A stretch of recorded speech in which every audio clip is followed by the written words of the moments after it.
سمجھ میں آ رہا ہے؟ کیا نام بزرگ کا؟ زور سے بولو. ایک مرتبہ پکچر دیکھتے ہیں، جب بھی پکچر کا نام بولتے ہیرو یاد آ جاتا ہے.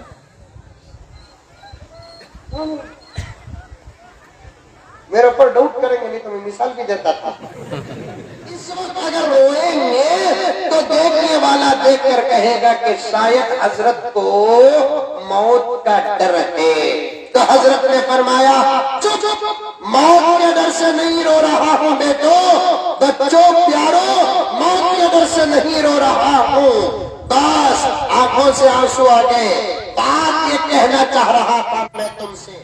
فضائل اعمال میں حضرت شیخ الحدیث زکریا صاحب رحمت اللہ علیہ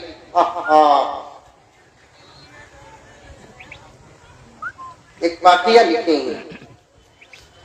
سن رہی؟ سوری ابھی شروع کرے آدمی پونا گھنٹہ ہو گیا. حضرت شیخ الحدیث زکریا صاحب رحمت اللہ علیہ فضائل میں لکھے ہیں ایک عظیم واقعہ. حضرت ابو بکر بن عیاش رحمت اللہ علیہ، نام یاد رکھو، نام یاد رکھو، اولیاء کا نام یاد رکھو. حضرت ابو بکر بن عیاش رحمت اللہ علیہ بہت بڑے ولی. حفاظ بھی غور سے سنے، دعا کرے کہ اللہ ہم کو بھی یہ عمل عطا کر دے.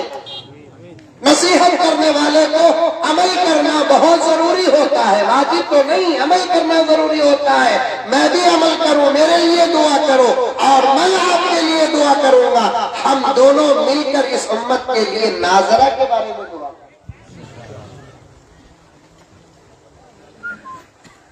جب حضرت ابو بکر بن عیاش، سمجھ میں آ رہا ہے؟ کیا نام بزرگ کا؟ زور سے بولو. ایک مرتبہ پکچر دیکھتے ہیں، جب بھی پکچر کا نام بولتے ہیرو یاد آ جاتا ہے.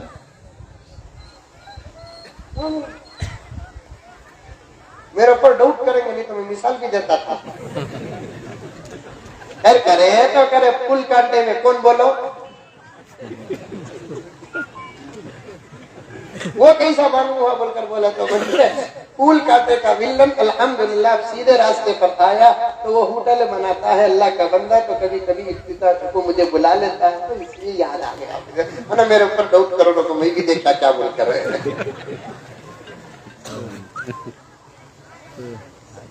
کیا نام ہے؟ حضرت ابو بکر بن عیاش رحمت اللہ علیہ. بڑے بزرگ تھے، بڑی لمبی عمر پائے.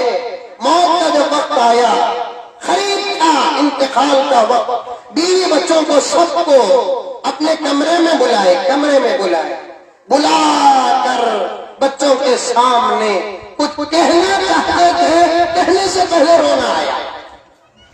اور حالت اتنی ناتواں اور ضعیف ہو گئی تھی، کمزور ہو گئے تھے کہ دیکھنے والے کو بھی اس بات کا یقین ہو گیا کہ اب حضرت چند دن یا چند گھنٹوں کے مہمان ہیں.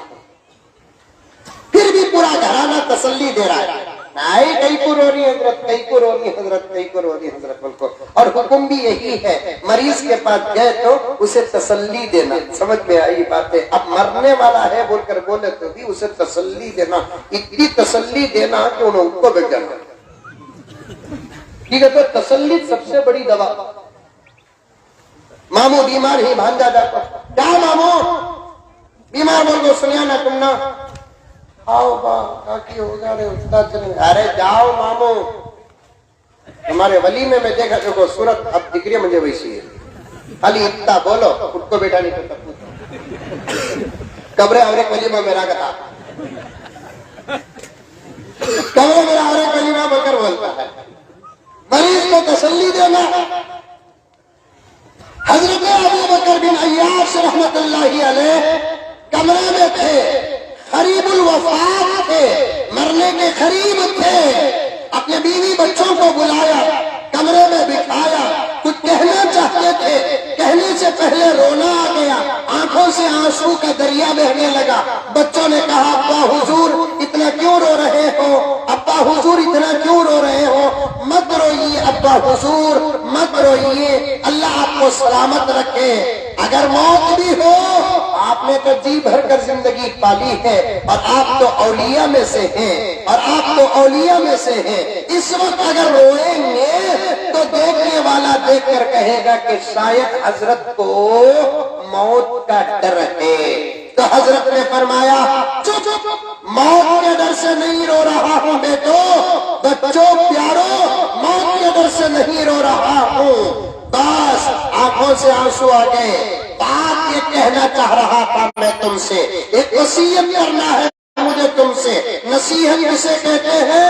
زندگی والے حکم کو، مرنے کے بعد بڑوں کے باتوں پر عمل جو کیا جاتا ہے اسے وصیت کہتے ہیں۔ تو بچوں میں ایک وصیت کرنا چاہتا ہوں۔ کیا ابا جان وصیت؟ اب بیٹے اس کمرے میں کبھی کوئی گناہ نہ کرنا، اس کمرے میں کبھی کوئی گناہ نہ کرنا۔ کمرہ ہے یہ گاؤں کا کمرہ ہے، کون سا مقدس ہے؟ بیت المقدس کیا؟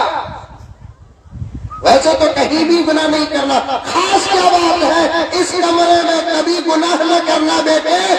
بچے نے پوچھا ابا حضور ویسے تو آپ کی تربیت ہے، ہم گناہ سے بچے ہیں، اللہ کا فضل، پھر بھی آپ اس کمرے کو تخصیص کر رہے ہیں، خاص کر رہے ہیں، آخر کیا بات ہے ابا؟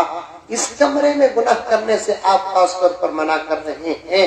تو تب حضرت ابو بکر بن عیاش نے فرمایا کہ بیٹے تیرے ابا کو جس کمرے میں موت آ رہی ہے، غور سے سننا میرے دوستو، کہ حضرت ابو بکر بن عیاش نے فرمایا بیٹے تیرے ابا کو جس کمرے میں موت آ رہی ہے اس کمرے میں تیرے باپ نے 20 پر 4000 مرتبہ قرآن پڑھا ہے۔ کمرے کی بات باہر کی نہیں، وہ الگ۔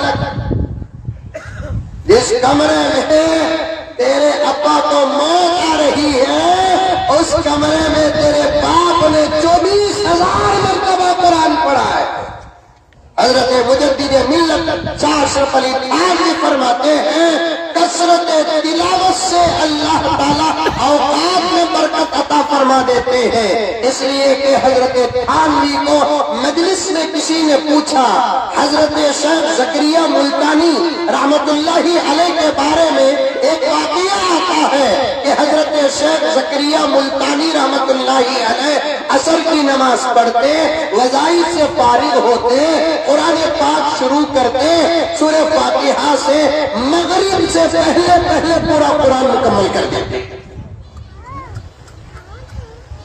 عصر سے مغرب کا وقت کتنا؟ 6-7 گھنٹے، ہاں 1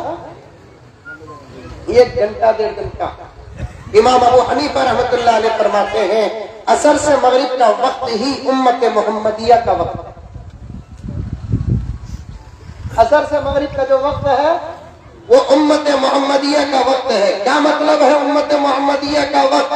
عصر سے مغرب تک کا جو وقت ہوتا ہے اتنے وقت کے اندر اللہ تعالیٰ عصر کے میدان میں میرے نبی کی پوری امت کا حساب ختم کر دیں گے۔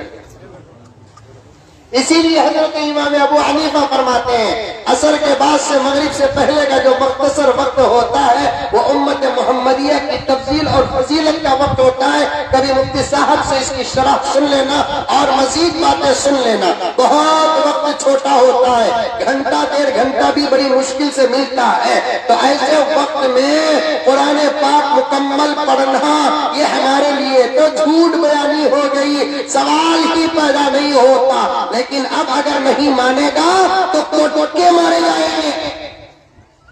اب تو معاملہ ٹھیک ہے۔ تو حیدرآباد سے بنگلور کو جانے کے واسطے پہلے زمانے میں 14 گھنٹے 15 گھنٹے ہوتے تھے، اب 1 گھنٹے میں چلے جاتے ہیں۔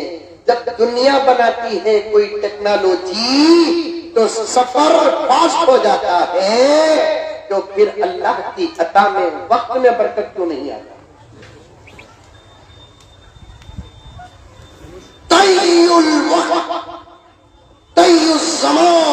اللہ وقت لمبا کھینچ دیتے ہیں۔